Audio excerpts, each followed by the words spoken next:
Hello दोस्तों, welcome to एग्जामिनेटो channel में आपका स्वागत है। दोस्तों, जो भी मेरे इस यूट्यूब चैनल पर नए हैं कृपया करके सब्सक्राइब कर लीजिए ताकि आपको लेटेस्ट अपडेट मिलता रहे। दोस्तों, आज मैं डिस्कस करने वाला हूं electrical quantity and it's derived unit. उसके बाद आप डायमेंशन कैसे निकालते हो इसका, क्योंकि हर एग्जाम में आपको 1 से 2 क्वेश्चंस मिल जाएंगे जो जो आज का जो टॉपिक है इस टॉपिक के ऊपर। आप किसी भी एग्ज़ाम में, जैसे जो भी एग्ज़ाम आप देते हो, जैसे एसएससी जेईई आ रहा है एग्ज़ाम, पावर ग्रिड का एग्ज़ाम है, उसी तरह दिल्ली डेवलपमेंट अथॉरिटी, जितने भी एग्ज़ाम होते हैं जेईई लेवल के या एई लेवल के, लगभग हर एग्ज़ाम में इनसे क्वेश्चन आता है इस टॉपिक से। तो इस टॉपिक का जो क्वेश्चन है आप देख सकते हो यहाँ पे क्या क्या है, electrical quantity and it's derived unit. तो इसमें एक तो मैं ये कंप्लीट यहाँ पे लिख दिया हूँ क्या क्या है। क्वांटिटी सिंबल क्या है, क्वांटिटी में क्या क्या है, इलेक्ट्रिकल क्वांटिटी सिंबल क्या है, डायमेंशन क्या क्या है और ड्राइव्ड यूनिट क्या है। अगर इस पूरे टेबल को आप अपने अगर दिमाग में रखते हो तो एग्जाम में आराम से 2 से 3 क्वेश्चन आप सही कर सकते हो। तो इस टेबल को याद करना थोड़ा मुश्किल है दोस्तों, ये तो आपको याद हो जाएगा क्योंकि आप लोग दिन रात पढ़ते हैं हम लोग इसको। और इसमें डायमेंशन को अगर ये आपको पता है तो इससे आप डायमेंशन निकाल सकते हो, अगर आपको डायमेंशन निकालना पता है। ठीक है, 7 बेसिक यूनिट्स क्या क्या होता है, ये फिजिक्स में हम लोग पढ़े हैं क्लास 10th में। ठीक है, उसके बाद ड्राइव्ड यूनिट क्या है, वहाँ से हम ड्राइव करते हैं। उस 7 बेसिक यूनिट से आप किसी भी इलेक्ट्रिकल क्वांटिटी का आप निकाल सकते हैं, उसका आपका ड्राइव्ड यूनिट। तो सबसे पहले मैं यहाँ पे क्या लिखा हूँ, रेसिस्टेंस, फिर इंडक्टेंस, कैपेसिटेंस, इलेक्ट्रिक पोटेंशियल। तो सबसे पहले मैं इलेक्ट्रिक पोटेंशियल का बता रहा हूँ आपको दोस्तों। जो इलेक्ट्रिक पोटेंशियल है, इलेक्ट्रिक पोटेंशियल मीन्स क्या होता है, वोल्टेज। ठीक है, electric potential means voltage. Voltage का डायमेंशन क्या है, ml² T-2 Q-1, और इसका ड्राइव्ड यूनिट क्या है, वोल्ट। तो वोल्ट में हम लोग इसको डिनोट करते हैं। अब ये कहाँ से आया ml² T-2 Q-2? इसलिए मैं बोल रहा हूँ कि इलेक्ट्रिक पोटेंशियल भी अगर आपको पता है कैसे निकालते हैं, सपोज करो एग्जाम में याद नहीं है ये, ठीक है, और यही क्वेश्चन आ गया, ये याद नहीं रहा आपको, तो आप किस तरह ड्राइव कर सकते हैं। अगर आपको ये पता है तो आप R निकाल सकते हैं, L निकाल सकते हैं, C निकाल सकते हैं। इसकी मदद से बहुत सारा चीज़ निकाल सकते हैं। तो इलेक्ट्रिक पोटेंशियल जो है, यहाँ पे लिखता हूँ इलेक्ट्रिक पोटेंशियल का हम क्या निकाल रहे हैं, डायमेंशन। इसको क्या चीज़ से डिनोट करते हैं, V से। तो दोस्तों हम लोग को पता है पोटेंशियल एनर्जी इक्वल टू क्या होता है, चार्ज पार्टिकल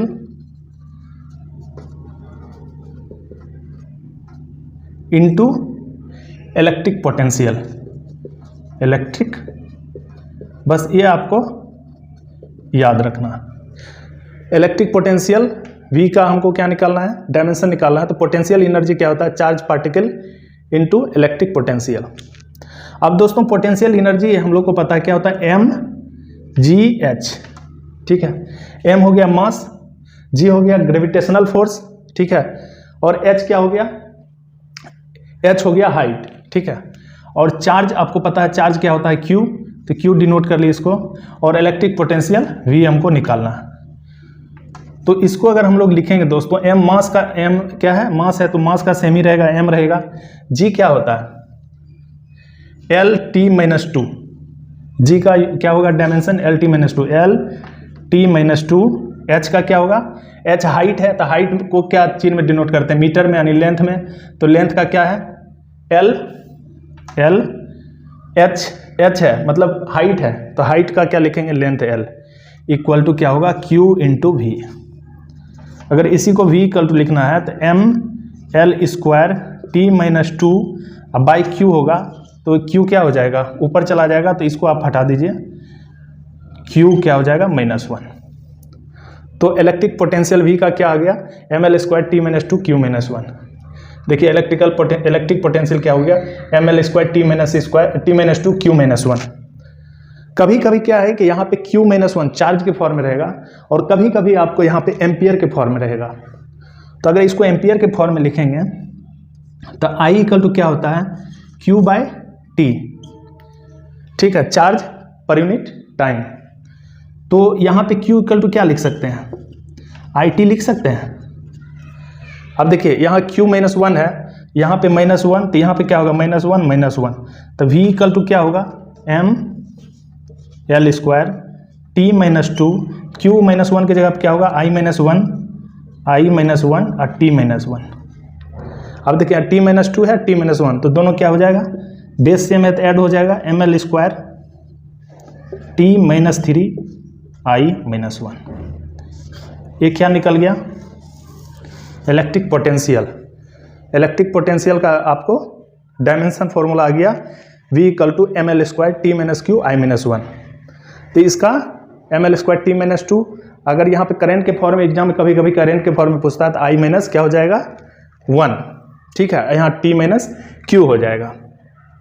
तो एक बार अगर आप इलेक्ट्रिक पोटेंशियल निकाल लिए, तो आप जैसे अब रेसिस्टेंस निकालना है, तो रेसिस्टेंस अगर आपको निकालना हो, इसको मिटा देता हूँ, आप लोग लिख लीजिएगा पॉज करके।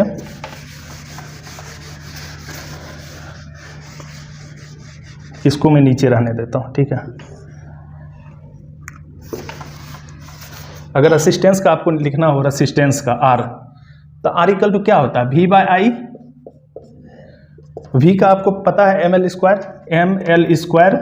t-q और i-1, और i नीचे है ऊपर जाएगा तो क्या हो जाएगा, -1 2 हो जाएगा। यहाँ पे देखिए ml स्क्वायर t-q, ठीक है, i-2, लेकिन यहाँ पे मैंने क्या किस फॉर्म में लिया है, q, तो i इक्वल टू क्या होता है, q/t। तो यहाँ पे क्या हो जाएगा, ml स्क्वायर t-q, i-2 मतलब q/t का -2, तो ml square t-3 into q-2/t-2। तो t-2 ऊपर जाएगा तो ये क्या हो जाएगा, +2 होगा यहाँ पे। तो ml स्क्वायर t-1 q-2, यही है ना, ml स्क्वायर t-1 और q-2, आप यहाँ पे देख सकते हो।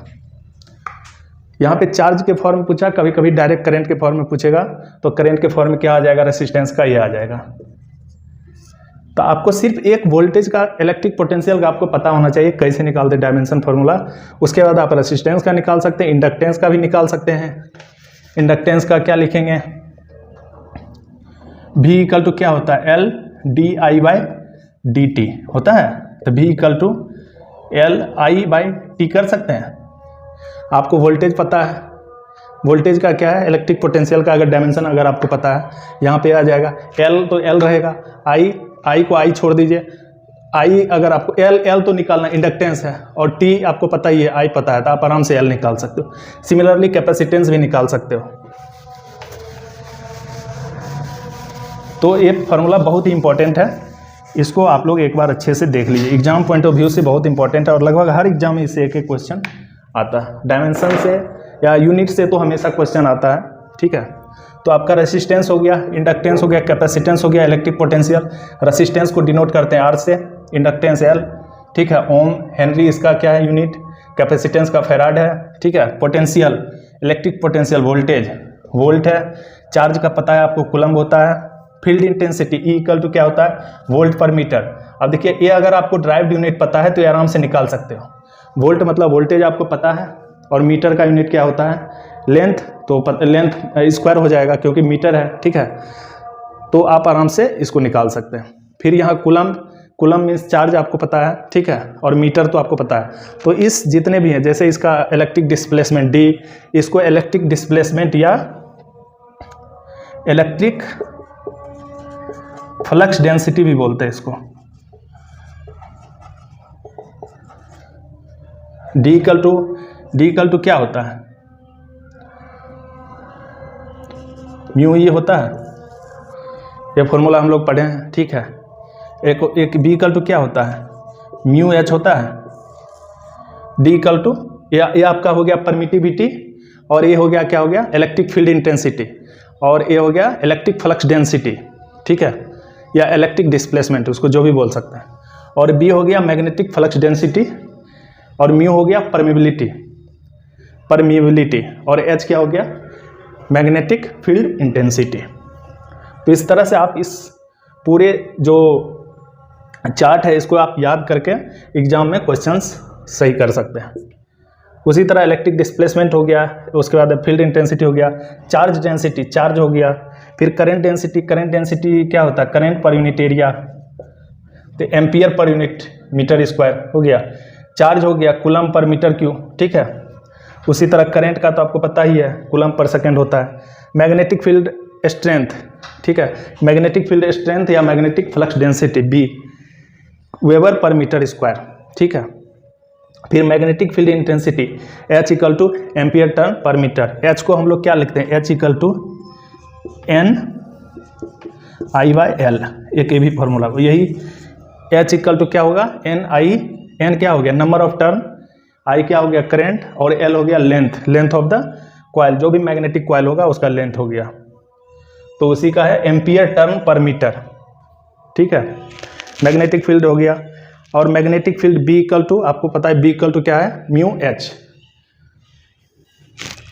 उसके बाद आपका परमिएबिलिटी का है हेनरी पर मीटर, परमिटिविटी फैराड पर मीटर, और कंडक्टिविटी का क्या है 1/ओम मीटर, ठीक है। कंडक्टिविटी को रो से डिनोट करते हैं। कंडक्टिविटी का ये आपका हो गया आपका डायमेंशन।